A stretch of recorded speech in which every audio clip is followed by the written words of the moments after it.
Everyone, thoughts of মিথিলের নতুন একটা ভ্লগে তোমাদের সবাইকে স্বাগত জানাই।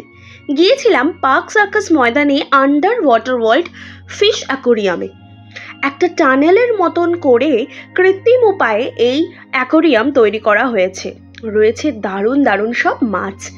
দুর্গাপুজোতে তৈরি হয়েছিল এই অ্যাকোরিয়াম, কিন্তু এত জনপ্রিয়তা লাভ করায় প্রায় 3 মাস পরেও এই অ্যাকোরিয়াম রয়ে গেছে। টিকিটে দাম আর সময় উল্লেখ করা থাকলেও কতদিন পর্যন্ত এই মেলা চলবে সেইটা লেখা নেই। ওখানের মানুষজনও এই ব্যাপারে বিশেষ কিছু বলতে পারলেন না। এতদিনে অনেকেরই নিশ্চয়ই ঘোরা হয়ে গেছে, তবে যারা এখনো যেতে পারোনি তারা এর মধ্যেই চলে যাও আর দেখে এসো এই সুন্দর অ্যাকোরিয়ামটা। সঙ্গে বাচ্চারা থাকলে তারা তো দারুণ উপভোগ করবে। যতদূর জানলাম সেটা হলো এখানে আগে আরও অনেক মাছ ছিল। যেহেতু 3 মাস ধরে এই মেলা চলছে তাই অনেক মাছই মরে গেছে, কিন্তু যা আছে তাও একেবারে কম নয়। তাই বলবো দেরি না করে সোজা চলে যাও পার্ক সার্কাস ময়দানে। ক্রিসমাস উপলক্ষে ওখানে শুরু হয়েছে মেলা, আর বড়দিন থেকে নতুন বছরের শুরু সবটা জুড়েই এই মেলাটা থাকছে।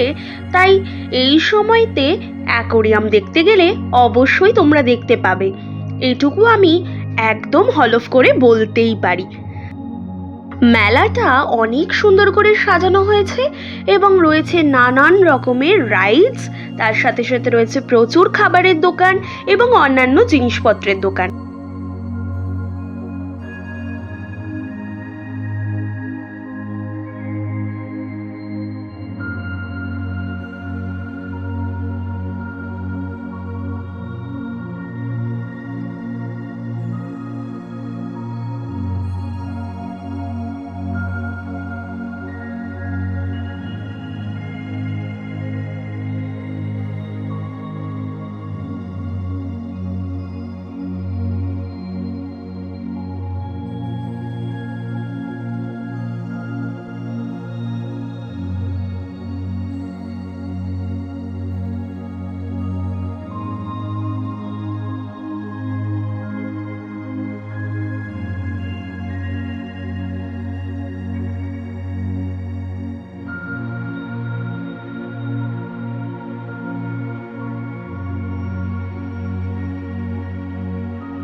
শীতকালীন একটি সন্ধে কাটুক সপরিবারে এই পার্ক সার্কাস ময়দানে।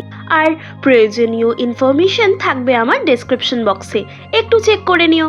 আশা করব ভিডিওটা সবার ভালো লেগেছে। ফিরে আসবো নতুন একটা ব্লগ নিয়ে খুব তাড়াতাড়ি। বাই।